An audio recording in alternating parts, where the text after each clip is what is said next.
कौन ऐसा व्यक्ति होगा, बाबा साहब अम्बेडकर ने स्पष्ट रूप से उन्होंने अपने संदर्भ में कही थी कि who is the responsibility, accountability तय किसकी होगी जो दुनिया में एक बेहतर व्यवस्था को चला पाएगा। जब इस कंट्री में हमारे नेता, पदाधिकारी और माफिया सभी लोग मिलकर, आपसे मैं सिर्फ इतना कहना चाहूँगा, 2019-20 में 2023-24 में एनटीए ने लगभग 3,554 करोड़ आय अर्जित की। 3,554 18 में एनटीए को लाया गया। उसके पहले वो मध्य प्रदेश में एजुकेशन में ये बड़े पदों पर थे। हाई कोर्ट ने इनको गिल्टी किया, फिर ये गिल्टी हुए। गिल्टी के बाद इनका प्रमोशन करके यूपीएससी का चेयरमैन बना दिया, फिर यूपीएससी के चेयरमैन में गिल्टी हुए, फिर इनको एनटीए का चेयरमैन बना दिया गया। एक ही पदाधिकारी दुनिया में इतने ईमानदार हैं कि जिनको बार बार इनको दुनिया के बड़े पदों पर रख दिया जाता है और एनटीए के बारे में कोई चर्चा नहीं होती है। दूसरी चीज, 26 तक केवल 24 ही पदाधिकारी एनटीए के पास है। मात्र 24 पदाधिकारी के द्वारा ये एनटीए चला रहे हैं, ये एग्जामिनेशन कंडक्ट कर रहे हैं। आपको आश्चर्य होगा सभापति महोदय, यह व्यक्ति, यह संस्था एक ऐसी संस्था है जिन्होंने 6 करोड़ से 8 करोड़ बच्चों का फॉर्म भरवाती है। 6 करोड़ से 8 करोड़, 20 लाख एग्जाम होता है 1 लाख नौकरी में, और 15 लाख एग्जाम होता है 1000 की नौकरी में जेई का, और नीट्स का होता है 20 लाख। 1 लाख नौकरी हम दे पाते हैं नहीं। हम कुछ बीएमएस में ले जाते हैं और कुछ हम बीएमएस के बाद नर्सिंग में ले जाते हैं। हमारे बच्चे क्या कहते हैं, क्या हुआ सर, पहली बार जब हमारे बच्चे ने एग्जाम दिया तो उनको लगा कि हम 490-500 के लगभग मार्क ले आएंगे। जब दूसरे बार एग्जाम दिया बच्चा तो उनको 290 डिप्रेस में चले गए। लगभग 26 बच्चों की शहादत के बाद और इतने बड़े जीएनजी के क्रांति के बाद कितने लोग डेथ किए, उनकी शहादत के बाद 1 लाख से ज्यादा बच्चे डिप्रेसमेंट में चले गए, डिप्रेशन में चले गए।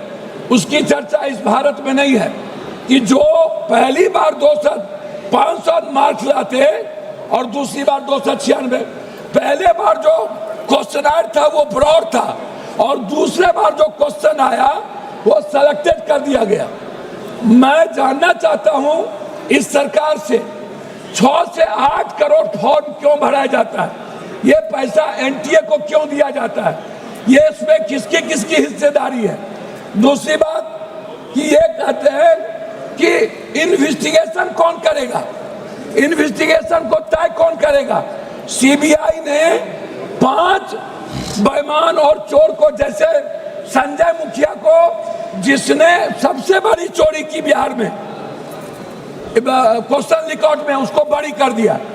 आज जब चर्चा हो रही थी कई सारे सुझाव आए शिक्षा के संबंध में, एग्जामिनेशन के संबंध में।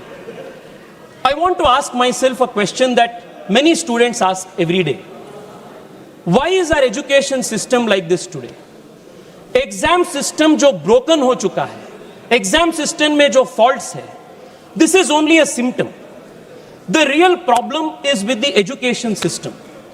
जेन जी के लैंग्वेज में अगर बोलना है अध्यक्ष ji, fixing the exam system is only fixing the bug. Fixing the education system is actually fixing the source code. And fixing the source code is root and branch reform of our education system. How is our education system today? 16-17 years के जो बच्चे होते हैं अध्यक्ष जी, what do they face? एक बार उसके ऊपर चर्चा करना जरूरी है अध्यक्ष जी। जो नीट की तैयारी होता है ना, वो सिर्फ 2 साल से नहीं होता है, 7th-8th स्टैंडर्ड से शुरू होता है इसका तैयारी।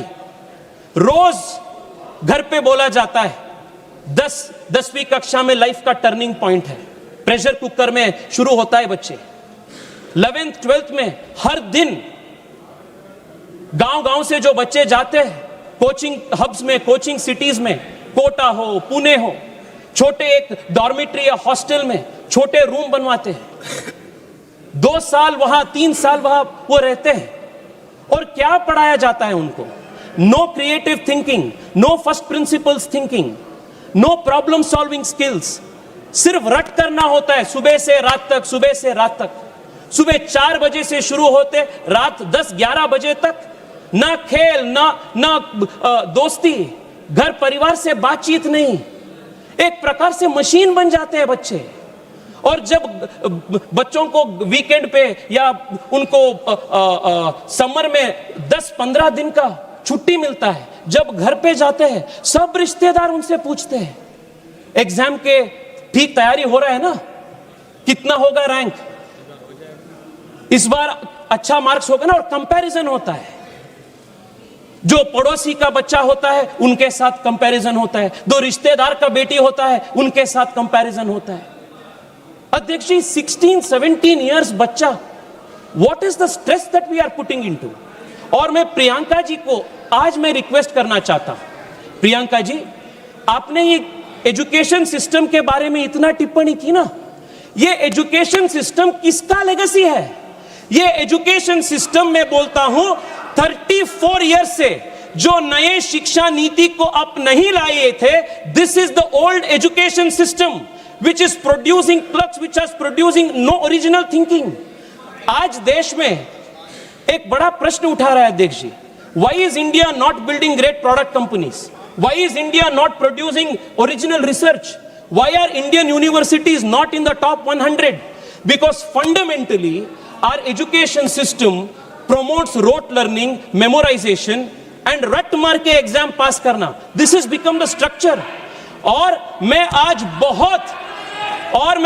बहुत गर्व के साथ कह रहा हूं अध्यक्ष जी, this education system is being transformed root and branch by the national education policy that our government has brought in 2020. This is the biggest change. हम एजुकेशन सिस्टम को चेंज कर रहे हैं. It was pending from last 34 years. Our government has done this. और अखिलेश जी से लेकर सब लोग बहुत अच्छे सुझाव दिए. एग्जामिनेशन के कंडक्शन कैसा होना चाहिए इसके ऊपर मैं 2 मिनट आपसे पूछना चाहता हूं. देयर ऑल गुड सजेशंस, पर आप एक बार एनईपी पढ़े हैं क्या? Have you seen the NEP? अध्यक्ष जी, मैं पिछले 2 महीनों से लगातार मेरे कॉन्स्टिट्यूएंसी के युवाओं से बात कर रहा हूं और ये युवा कुछ सुझाव दे रहे हैं, सरकार को दिए हैं. क्या सुझाव है?